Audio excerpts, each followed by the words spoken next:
The first time I said I was an artist was when somebody asked me, "What are you?" or "What do you do?" And I said, "Oh, I do art. I'm an artist." Like when I was placed in a situation where you have to, voice to somebody what you are, you need to label yourself, which is, fine when in regarding to, what it is you love to do and what you want to do for the rest of your life. But yeah, and I just kept growing with it. So I've developed a lot. Like I used to just I used to draw a lot of eyes. When I was in high school, I wasn't like the happiest person. As with everybody, our lives were just so terrible. I was just I was just going through a lot of things, and I would just draw a lot of angry, a lot of like really, really dark, just art. And this is when I started doing self-portraits, actually, if you can even tell. Hair and then eyes and then scarf. Like I used to I used to wear a lot of scarves and I used to just like wrap myself up in them. Different than this, you can see my face and clearly, this is just different. But I used to hide myself and I used to paint myself like that. So it just, continued, that mind state that I was in.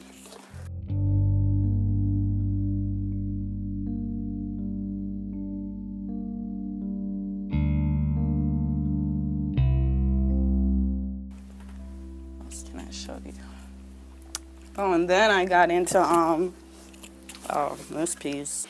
You ever hear about that mural that I did on Brady Street? I don't think so. Oh, I need to show you a photo. This piece is about the mural. Man, this is messed up a little bit. It's about the mural that me and my friend painted on Brady Street. That was in a time where I was, figuring out more of what I wanted to do as an artist, and I painted a mural on Brady Street. Well, me and another friend painted a mural on Brady Street together, and they painted over it within a week for being too colorful, too bold, and too much like graffiti. That was the reasoning for it. Of course, that is not the real reason why they painted over it. If you see a bunch of people on Brady Street doing a mural with spray cans and they have darker skin, people get uncomfortable about it. The people of the neighborhood who actually live there, they really liked it. And, but it was just like the authority of Brady Street, they had an issue with it.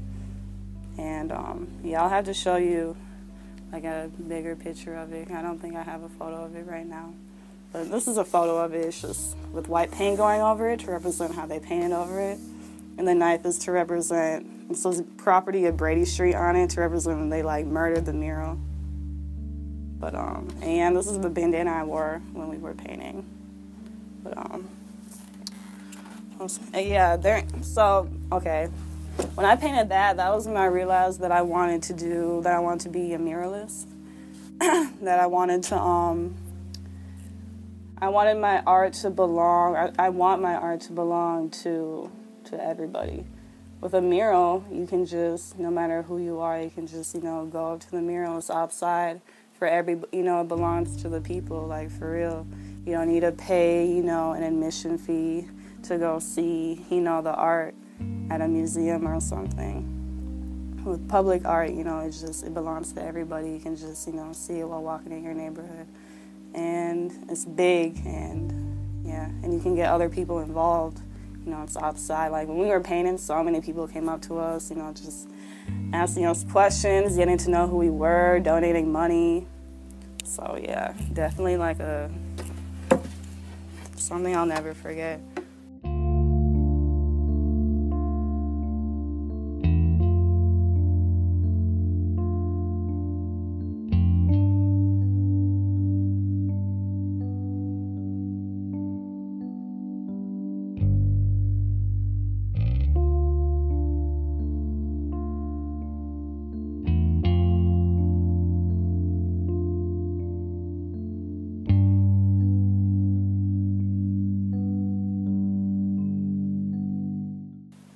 So I want to make art about, I just want to make art about,